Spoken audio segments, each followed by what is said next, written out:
Halloween. Not a holiday I personally celebrate to the extent of a lot of people on the internet, but any excuse to acknowledge the dark, creepy things that go bump in the night is good enough for me, like other media adapting video games. Don't believe me? Look, it's a curse to adapt video games into live action. That's pretty scary, and not very Christian of them. So which series is being summoned by the pentagram today? Resident Evil, a series I'm not too familiar with, actually. Now, I enjoy many a Capcom game, but Residential Hazard has avoided my radar, even during their recent first-person and remake era. You see, as a kid, I was a pussy-ass bitch that couldn't handle anything scary, but I've grown since those days, and now I'm just an ass bitch. So last October and this one, I have been playing through many of the classic RE titles as well as their spin-offs. So yes, only recently have I become a fan, but I am a fan nonetheless, and have found myself interested in the characters and world of Bioevil. And since I wanted more of that survival horror goodness, I decided, hey, why not for this October? I just watch all the movies while playing the games. Now, before we get to the live action films, which I'm sure most of you are here for, let's look at the CGI films that typically fly under the radar.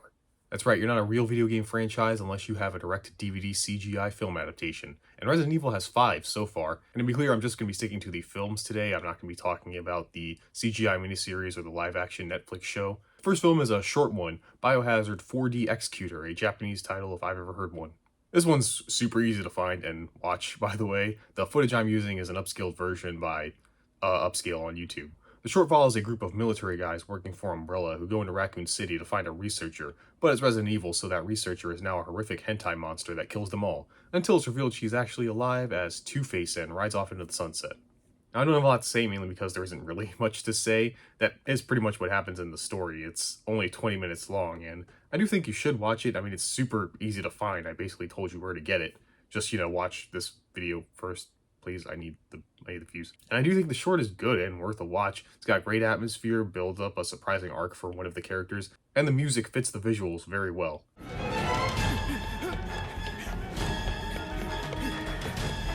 I guess some people might be turned off by the CGI, but it was made in the late 90s, so can't really help that. And considering this is what they come up for a 20-minute short that I'm pretty sure most people haven't even seen, hasn't even been translated out of Japanese, I can't wait to see what they do with the future films. Why do I keep setting myself up for disappointment like this all the time? The next film made was Resident Evil Degeneration, because that's what happens to your brain cells when you watch it. Yeah, I did not like this movie. It was really boring. The movie starts off fine with Claire getting wrapped up in another zombie outbreak, where she has to protect a little girl who's looking for her mother. Weird that it's happened twice. This time, though, the military rescues her, accompanied by Leon, who by this point is the government's bitch, and the two slowly uncover a conspiracy with a pharmaceutical company experimenting with the G-Virus. Yeah, this is a less interesting version of Resident Evil 2. But I mean, it's Resident Evil, big bad guy makes zombies is usually the story, that's fine. It's just a little too predictable. But as long as the two things I like about Resident Evil are there, then I won't care, which is the characters and the horror. Unfortunately, the characters suck. Leon is so boring, they definitely didn't go with the wisecracking action hero from RE4. Here, he's very stoic. I don't think he cracks a single one-liner or even a smile. He also has nothing going on character-wise. He's only here because he's a popular character. The one that actually gets any kind of development is a SWAT team member he works with. I forget her name.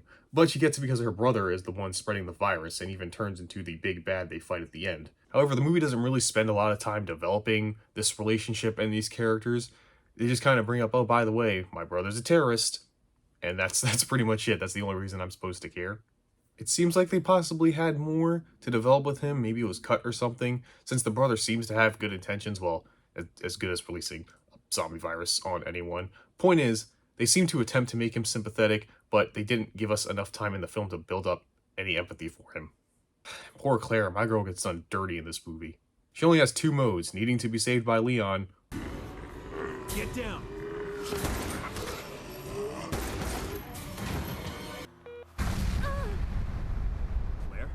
Claire!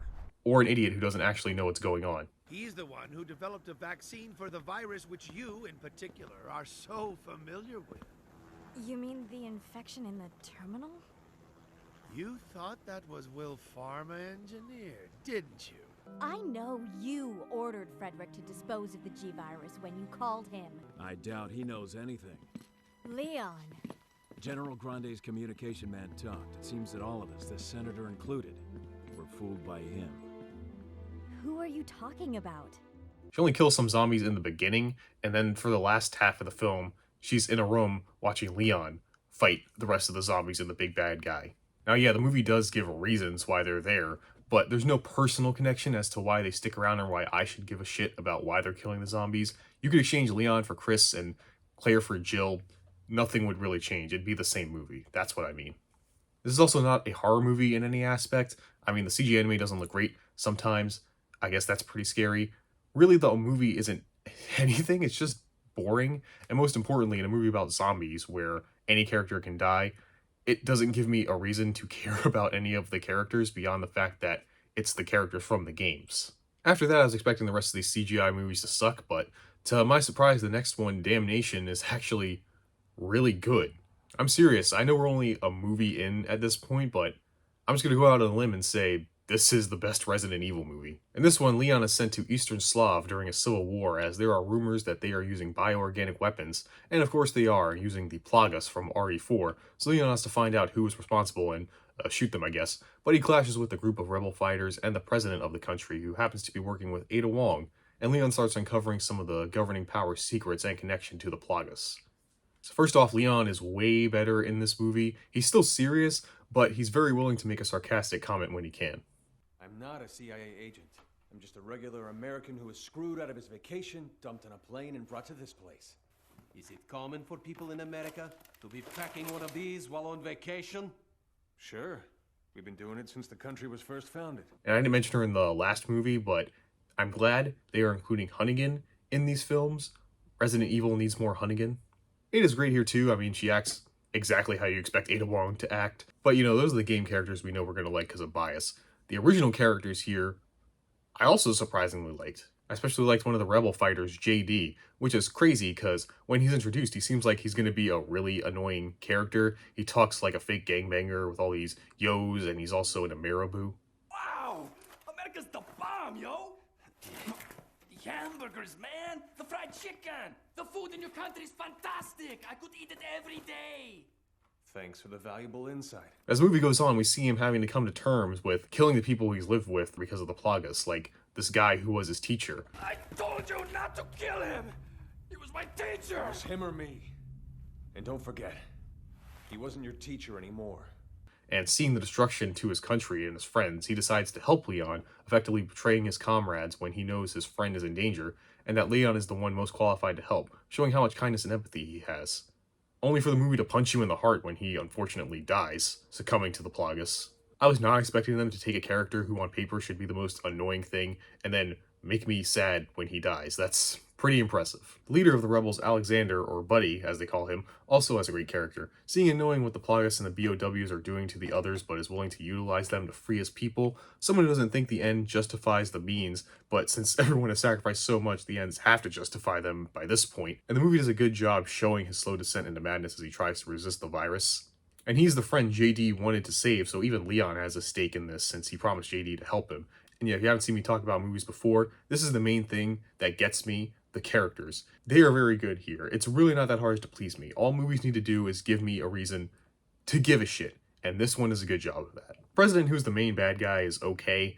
I think her plan is kind of stupid. She is the one that released the virus and used the rebels, framing them as the ones who actually began using it so she can gain political power, which is weird because she's the president of a country, and from what I can tell before this whole viral outbreak thing started, she was winning the war, so I don't get why she would risk this plan for some political gain. She also just has a bunch of Mr. X type creatures in her basement.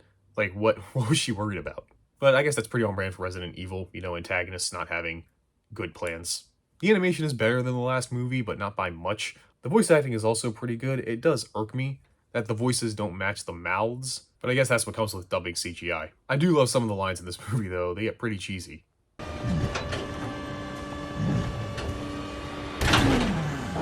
Come on, don't be shy. That's another thing. Behind all the anti-bio war terror politics, the movie still has fun sometimes. Much like the Resident Evil games, it's not afraid to revel in some of that cheese. I do have some problems with the movie. Like I said, the animation still needs work, and the villain's plan I think is stupid. Another thing is I don't think it should be this long, about an hour and 40 minutes, which is not bad. That's a good movie length. But the plot itself is pretty straightforward, and there definitely felt like a lot of scenes that dragged on for way too long and could have been cut.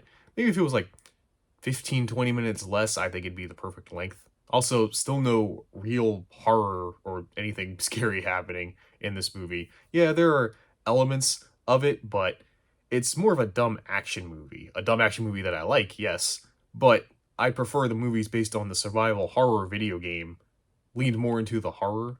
Maybe they will in Resident Evil Vendetta, just kidding, they don't. This one's okay, it's better than Degeneration, but not as good as Damnation. Can't believe I'm saying these titles with a straight face. A virus is spreading around. It's Resident Evil, that's 100% of the time the setup. This time, the main bad guy, Arius, is spreading STDs because the US government ordered a drone strike on his wedding day, killing all of his friends, family, and short-lived wife. So yeah, he's the RE version of the Punisher, which Capcom did make a game about. Why did the US murder an entire wedding party and not confirm killing the one guy they were sent to kill? Either way, they send Chris Redfield, not voiced by Sonic, so I care less, in to capture him. He fails miserably, and then Arius is able to infect a research lab trying to find a cure to his A virus. You'll never guess what the A stands for. Animality virus, Professor. A virus, for short. Yes. Animality. Like from Mortal Kombat. Animality. Someone hit up Ed Boon because I think he's got a case here. Anyway, one of the researchers on Animality happens to be Rebecca Chambers, who has already made a cure to the virus, and after Chris saves her, Rebecca notices the virus has similar properties to the Plagas, and they get Leon again? Don't get me wrong, I like Leon, we all do, but this is the third movie he started. What happened to Claire? And where the hell is Jill? That's all I'm saying. This movie's a mixed bag. I know my plot synopsis may have sounded like things happen in this movie, but nothing really does. There are pretty much just 4 sections. There's the intro, then the research lab, the part where they recruit Leon and Rebecca gets captured, that's all one scene, and then the climax. And as you watch the movie, you start realizing all of it's just kinda happening. Once again, I'm only expected to care about what's going on and the things that are happening because it's the people from Biohazard. Well, okay, to lean into the Vendetta thing, Chris wants to stop Arius because he kills an undercover agent he knew in the intro, and Leon is sad because he had to kill a SWAT team that was sent to back him up after they turned. But both of those things for their characters aren't brought up again, really, after the scene they're mentioned in. And I mean, I guess it's not really needed, just seeing Chris and Leon team up would probably get a lot of people in the seats. Now, Rebecca is not a top-tier Resy character, but I like her in this movie. She acts as the more level-headed voice of reason to Chris and Leon's angst. She also just so happens to look sort of like Arius's dead wife. Kinda. I mean, they have the same hairstyle, so by anime logic, they are the same person. The animation has again gotten better, and I think the animators went to see John Wick before making this, because, man, there sure are attempts at gun fu here. Not to mention, this movie more than the rest really loves its cheese. Leon rides a motorcycle on an elevator into a giant hentai monster. Can't lie, I love that shit. Finally, the last CGI movie, which was released this year, Death Island, is also okay. So this one, we get all of the warriors. Claire, Chris, Leon, Rebecca, and Jill. Finally, my sandwich. They all investigate Alcatraz, where a former Umbrella soldier is testing out a new virus where he can choose who gets infected and bring about punishment or justice or whatever. And yeah, that's my story. Again, pretty simple story, but again, it's Resident Evil. We don't really need anything more beyond zombies. Shoot them. The thing I have a problem with is, again, our main characters don't have great motivations to be here beyond them being Resident Evil characters, so they have to be the ones to fight the zombies. It seems Jill is going to have some kind of arc, with her dealing with the events of Resident Evil 5, where she was brainwashed by Wesker into wearing gimp fetish suits. When I was being mind-controlled by Wesker, all I wanted was to kill you. I was conscious, but I couldn't stop myself. It was like living in a nightmare. But again, they just mention it, and it's dropped after the scene it's mentioned in. It's implied because of that trauma, she goes in alone and is more reckless now. After all she's been through, she's finally back in the field. If she's being reckless, like you say, it's probably because she's trying to make up for what happened to her. But, you know, it's Jill Valentine. I think she can take care of herself. What's the problem here? The rest are just there. There's not really much to talk about. But the main thing I don't like about this one, and this is carried on to every movie besides the short at the beginning, is the lack of horror. I'm sorry, I just can't get over this. I just want horror in Resident Evil. I feel like that's not a big ask. Like in this, during the final fight, all the main characters pose and are ready to fight like it's fucking Power Rangers. I do like team-ups and continuity in media, but this is Resident Evil. I don't want team-ups. I want fear and isolation, despair and dread, creepy and gory. Instead of that, we get subpar action fights against hentai monsters, which was fun the first time, but after a while you start thinking, man, I'd rather be playing the games right now. I mean, why would you even take a horror series and make them dumb, straight-to-DVD action films? Seems like a waste of an iconic IP. Anyway, completely unrelated, let's move on to the live-action Resident Evil films, starting with the 2002 movie of the same name. Now look, I know all these movies are known for being not good, but I've never seen them until today, and I don't know, I kind of like this movie. It's fine. In this movie, a woman named Alice, played by Mila Jovovich, wakes up with amnesia at a mysterious mansion and is soon invaded by a group of soldiers working for the Umbrella Corporation. Alice then finds out she works for Umbrella as security for the Hive, a facility built under Racoon City. When an unknown person releases a version of the T-virus inside, the security system, the Red Queen, goes haywire trying to contain the virus by killing everyone inside. I mean, it does contain the virus. Now the group of Alice, the Mercs, a guy named Spence, it doesn't mean what you think it means, and some other guy, investigate the Hive trying to stop the Red Queen and rescue survivors, but then yeah, it's Resident Evil, you know the rest. So you may have noticed already that there's little connection to the games in this video game movie. Really the only three things connecting it to Biohazard is the name of the movie, Umbrella, and that Racoon City is mentioned. Also, they name drop Project Nemesis at the end. I want him in the Nemesis program. But yeah, other than that, there's no Spencer mention, no Chris or Jill, no Wesker, no Alpha Bravo Tango team. And you know what? That's fine.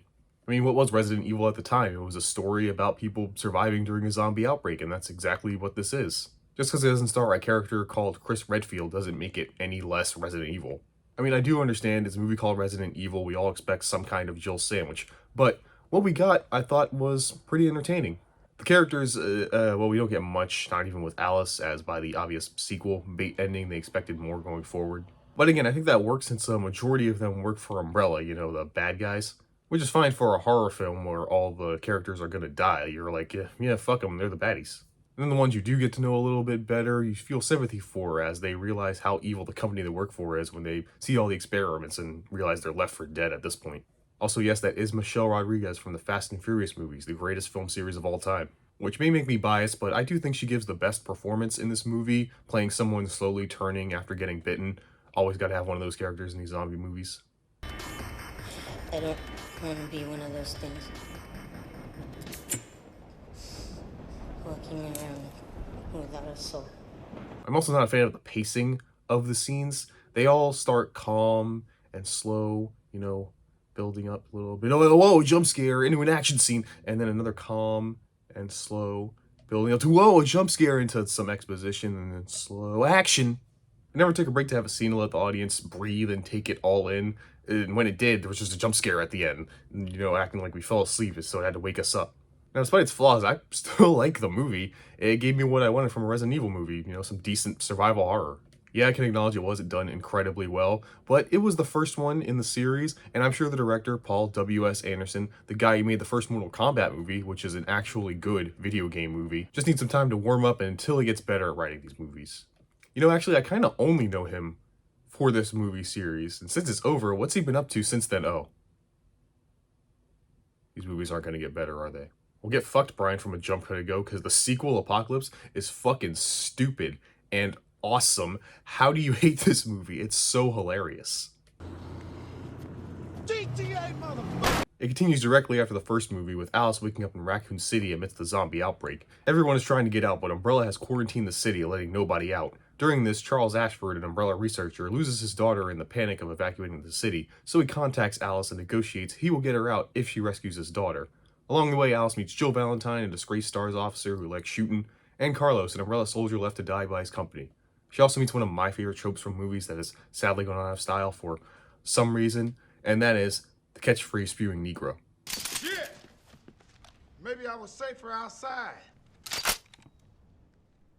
Motherfucker, please, look. My shit is custom. I see you, motherfucker. We're taking off. Because I usually drive a Cadillac. Like, we gotta bring it back, guys. Black actors need work too. If you haven't noticed, I've been pretty subtle about it. I've been bitching about the lack of horror in these movies recently, and yeah, this one's no exception. It's full on action here, not even an attempt at scaring you. But since it did action, At least it goes balls to the wall with it. There's just so much dumb bullshit action in this movie that I couldn't help but have a huge smile on my face while watching. Unfortunately, a lot of the rest of it is crap. Personally, I think the acting is fine. Everyone does well for the most part. And yes, you now see we are getting characters from the franchise integrated into the plot, with this one taking elements from Resident Evil 3. Unfortunately, I don't care about the characters, but unlike last time, these are supposed to be good people I'm supposed to be rooting for to escape. But none of them really got any development or arcs to let me, the viewer, get to know them. I guess the closest is Carlos, maybe, because of the whole Umbrella Soldier being left for dead, but we did that in the last movie. I don't care about the kid or the scientist, which I should, because this guy is the one who invented the T-virus. Yes, the cause of all this was because his daughter had one of those incurable, unnamed movie diseases. Something I feel that should be a bigger deal, but they kind of gloss over it. Come on, this guy essentially caused a zombie outbreak, and he's just like, ah, damn, that sucks, but my daughter's missing. And the daughter acts nothing like a kid. She sees zombos, and she's like, huh, how curious. Those things are in here. It's okay, honey. They're slow. We can run around them. No. Not them. Them. The black guy is black, and he's earning that paycheck.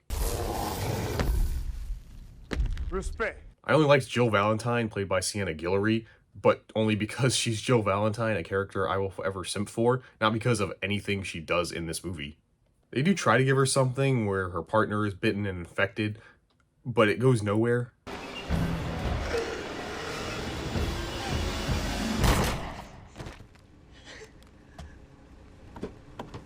The one with the least to do, though, is Alice. What a fucking OC. In the first movie, I understood following her. She was sort of a surrogate to the audience waking up with amnesia, and we learned with her, and it gave us justification for the exposition. It felt more natural following her as we were learning through her. But now that we know a lot of these things, I don't get why she's still here. She feels very forced into the plot. Her meeting Jill is literally crashing into a scene that has nothing to do with her. Feels like I'm watching a Resident Evil 3 movie with a fan self-insert put in. Unlike the games, Nemesis doesn't give a shit about Jill or Stars in this. He cares about Alice, because this Nemesis is the other guy from the last movie. Who cares? She basically shows up to do cool action stuff, then she fucks off, then she comes back when there's going to be another action thing. She kind of shows up out of nowhere, and then she shows back up for the end. She feels so shoehorned into the narrative, it's distracting. She's also too strong, because apparently she was infected with the T-virus and now has superpowers. So you feel little to no tension when she fights, because not only does she have superpowers, she's the main OC character. You know she's gonna come out on top. But hey, I am interested to see where the rest of this goes, as at the end, Alice is captured by Umbrella, and seems to now be under their control or something. Interested to see what they do with that. Did I skip a movie? Last time, it was containing the outbreak in Raccoon City. And this one, the apocalypse has happened. Raccoon City was just the beginning. Within weeks, the T-virus had consumed the United States. Within months, the world. That's right, we've entered post-time skip Resident Evil. And don't get too excited about following up on that Umbrella controlling Alice thing. It's brought up for maybe like 2 scenes, and then Alice just sorta gets over it. Kinda like a cold. Okay, why am I even bothering getting invested?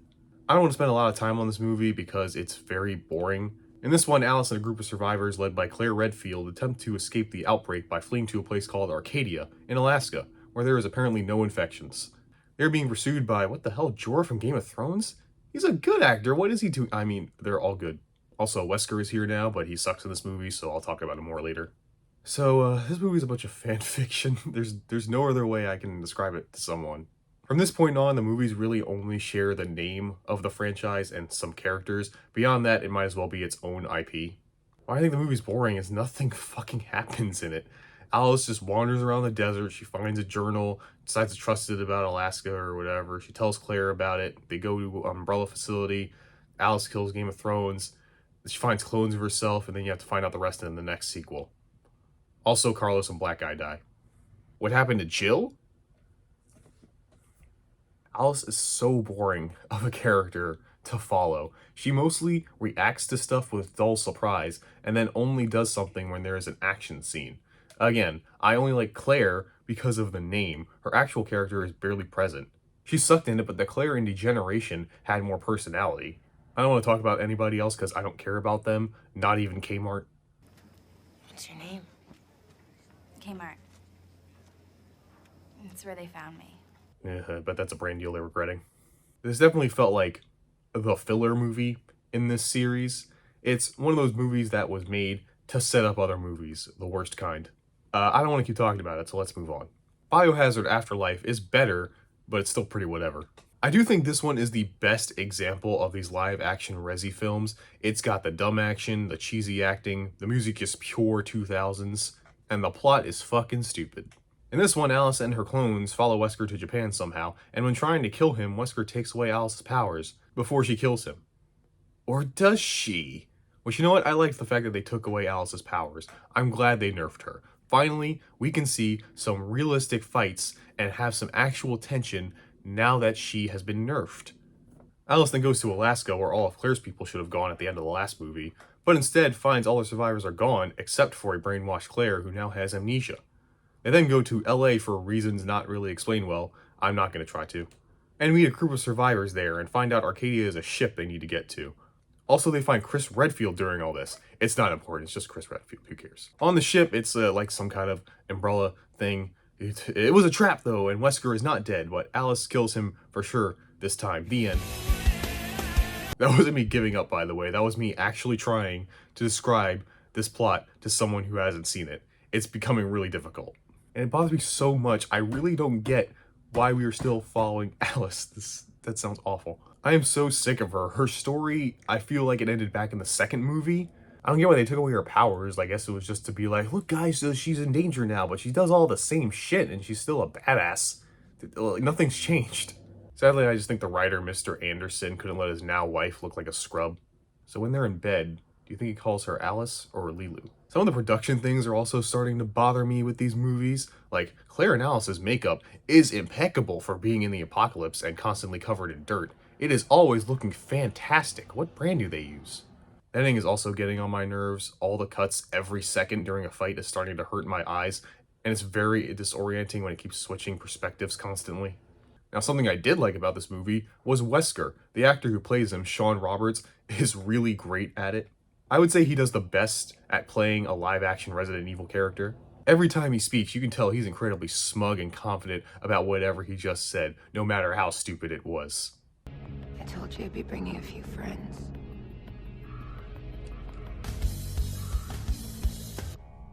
You should have brought more. He was definitely the best part of this film, and he only showed up in the beginning and the end of it. Speaking of the ending, it sucked. The final fight with Wesker was ass. First off, it's mostly Chris and Claire fighting him, which I feel again is only happening because of the games, as here, these people do not know each other. In fact, we know very little about Chris, who was imprisoned prior to this movie, but the movie never tells us what he did or why he is in prison. All this culminates into a meaningless fight that ends with Alice shooting Wesker once, a very anticlimactic ending to a good villain. Or was it? As at the end, it is revealed a group of umbrella choppers are on their way, including a brainwashed Jill similar to Resident Evil 5, which then leads into the next film, Retribution, the penultimate film. One thing I haven't talked about with these movies that I feel like I should by this point are all the beginning scenes, before the epic title card drop. I think that they're all pretty well done and creative. The first movie shows us the Hive being quarantined by the Red Queen in various horrific ways. Apocalypse goes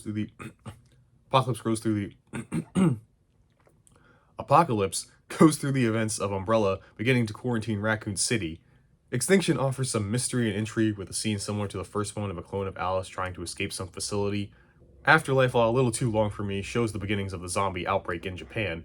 And finally, here in Retribution, they decide to play the entire sequence of Umbrella attacking Arcadia in reverse. And I'm sure that's only something they did due to stylistic reasons, but I liked it. I thought it was cool. I'll say a lot of things about these movies, but the first 5 minutes are usually pretty experimental and creative. But yeah, besides the intro, the rest of Retribution is pretty eh. In this one, Alice is captured by Umbrella, who is now being controlled by the Red Queen. Yes, the homicidal bitch is back. How is she back after being destroyed 4 movies ago? She is in some Umbrella facility where they are doing some kind of cloning shit. It's unclear what this place is for exactly.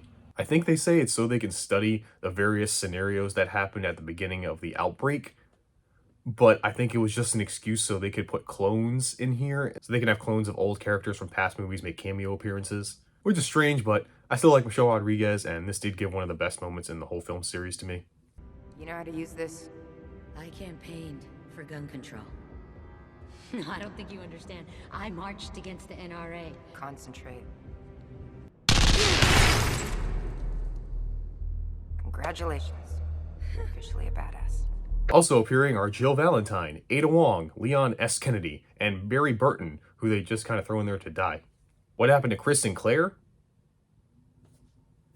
Also, Alice tries to protect this clone of a girl who thinks she's her mom because she was the daughter of an Alice clone. It's very sad, I think. And look, by this point, you're not watching this for the plot. Like, are you kidding me? You're watching it because you want to see hot women fight zombies. And yeah, I can get that. I personally see an appeal in it. But once you get past it, you just find a bunch of plot holes, continuity errors, obnoxious editing, confusing fight scenes, and mixed acting.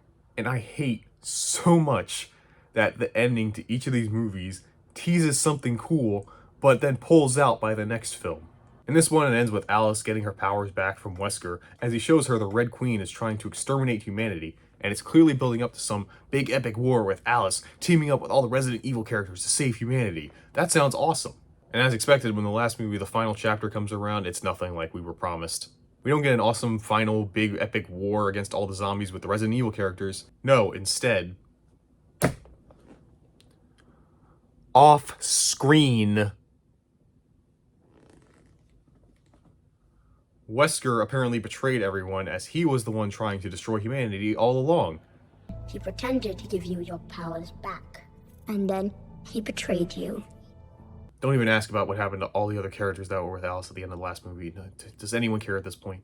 Anyway, now the Red Queen is a good guy, I guess. Yeah, she's trying to save humanity, actually, but needs Alice to help since she is incapable of harming an Umbrella employee. My programming will not allow me to harm the Umbrella Corporation.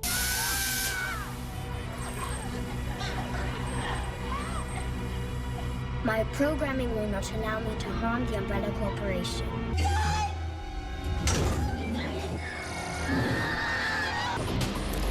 My programming will not allow me to harm the Umbrella Corporation. You and I have the same employer. We all work for the Umbrella Corporation. My programming will not allow me to harm the Umbrella Corporation.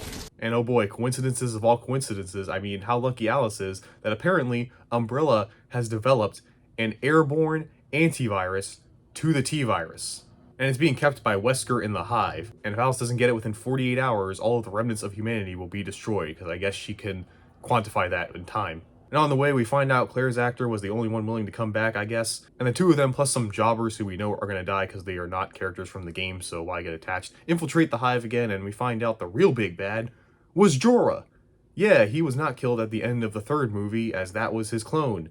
And instead of Wesker being the big bad, he's just his bitch. Then we get a twist that wasn't really that unexpected, but is still kind of weird. That Alice, this whole time, was a clone of the original Alicia, the daughter of the founder of Umbrella. And the original Alicia is actually still alive, too. Now, she has been brought up in past movies. I just never brought her up because I didn't think it would be relevant. Another thing I never mentioned is that the Red Queen is based on Alicia. It's her as a kid. She's a holographic representation of the Red Queen. You have to get out. Modeled after the head programmer's daughter. Which I think was only done so we can get, hands down, no debate, the best line in this entire film series. Now touching the trinity of bitches. So I think most people kind of figured out Alice's twist, you know, with all the clones, with her amnesia, her being compatible with the T-virus, Alice, Alicia. I don't think it hit as hard as they wanted. I don't even think originally that was the plan, if I'm going to be honest. I think Paulie W. just noticed all of these connections and coincidences too, and he tried to make it seem like it was always planned. I don't have any proof or anything, I just don't think that the 14 or 15 years since the first movie, they planned that out from the beginning. I just hate that every time they keep setting up some cool shit at the end of every movie, only to go psych at the beginning of the next one. It's hard to get invested when the guy writing it keeps changing details whenever he feels like it. The editing here is the worst. During a fight, it changes cameras every frame. It's so jarring, it honestly made me sick watching it. I'm kind of happy that I didn't watch this in a theater when I could possibly be eating food. Also, Wesker, the best portrayal of a Resy character in these films so far, gets taken out like a bitch. A door falls on his ankle. I wish I was kidding. I don't care about Jorah. I haven't even called him by his actual character name. Obviously, he does a good job portraying the character. Nothing against the actor. He does a fantastic job.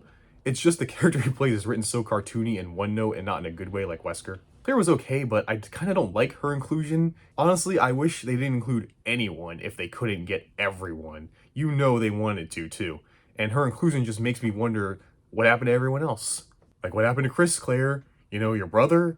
You gonna mention him at all? Do you even care? Finally, look, I know I've been shitting on Alice, but Mila Jovovich is a great actress. Anyone who has seen The Fifth Element can tell you that. Even in this film series, there are moments where she actually gets to act.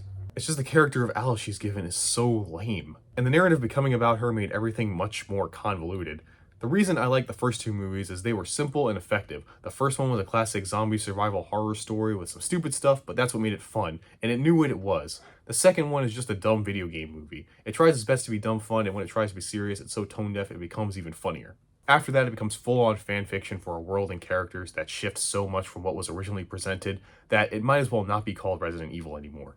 And its own original ideas that it has are so dumb and constantly abandoned that it becomes frustrating when you try to like and be positive with it, but it always shows something else that makes you go, why? Why would you decide to do that, Paul? Who said that was a good idea, Paul? Honestly, besides the first two, which I will always defend as being dumb fun movies, the rest I don't care about and will probably forget about after the end of the sentence. Finally, it looks like dawn is breaking. That means soon I'm free of bad Resident Evil films. Despite being panned by critics and fans, the live-action Resy movies did actually make a lot of money. Yeah, despite most people agreeing they are bad, everyone still went to see them, I guess. And while the film series was ending, the games were receiving a sort of renaissance with its new first-person entries as well as its successful remakes. So it made sense to make another movie, why not? They got the money for it. But this time, it would be a reboot that would be more faithful to the video games. So in 2021, we got Welcome to Racoon City, directed and written by Johannes Roberts, who is known for Welcome to Racoon City. Instead of being an adaptation of the first game, still wondering why we haven't gotten that yet, this movie combines elements from the first game, the second game, and the remake of the first game, for some reason. And because of that, I feel like this movie is a mess. It has a lot of problems that I feel were caused by trying to do too much to appease the fans, while still also trying to do their own thing. In 1998, Claire Redfield is returning to her home of Racoon City after years away to warn her brother Chris about the shady things the Umbrella Corporation are up to. He doesn't believe her as she has proficiency in lockpicking, and he is a law-abiding member of STARS with Jill Valentine, Albert Wesker, and Barry. Wait, where's Barry?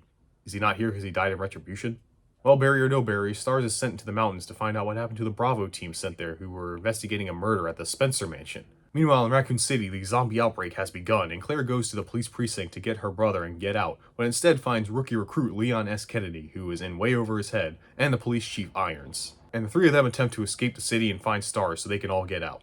Oh, and because it's based on Resident Evil 2, we have William Birkin and Sherry's thrown in there. So yeah, in this movie, the stories of the first two games take place simultaneously instead of, different points in time, which does not work in my opinion. It's also a weird choice because I think the narratives of each game, especially the second one, could drive their own movies and can make for great horror films. And my god, I haven't been pandered to this hard since a Marvel movie. I get throwing in references and jokes and cheeky winks and nods on movies based on other media, but goddamn, they took every joke, meme, and reference they could get from a first-page Google search.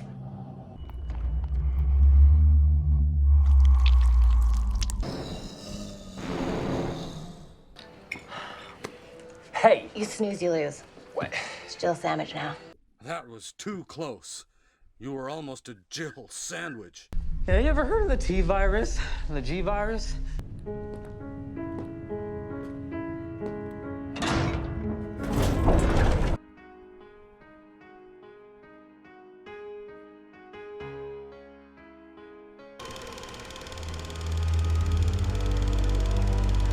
And it's all mostly within the first couple scenes of the film, which I think was to lure fans into a false sense of security. Like, oh, it's gonna be good, they reference Itchy Tasty. This guy clearly did his research. But despite all the references, you guys don't include the line, wow, what a mansion. Wow, what a mansion. That's like one of my favorite lines in video games. How are you gonna do me like that? At least we got a Jill sandwich, despite being kind of forced. Now look, I'm a fair person. I will acknowledge that this movie has some good things about it. Unfortunately, that's all I can praise about this movie.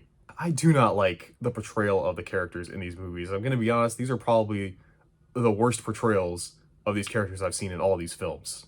Leon is the worst. They took his being a rookie cop thing way too far. Here, instead of being a capable person who's just a bit overwhelmed by the obvious situation, he's an idiot. They try to make him the comedic relief, which does not work because it's not funny.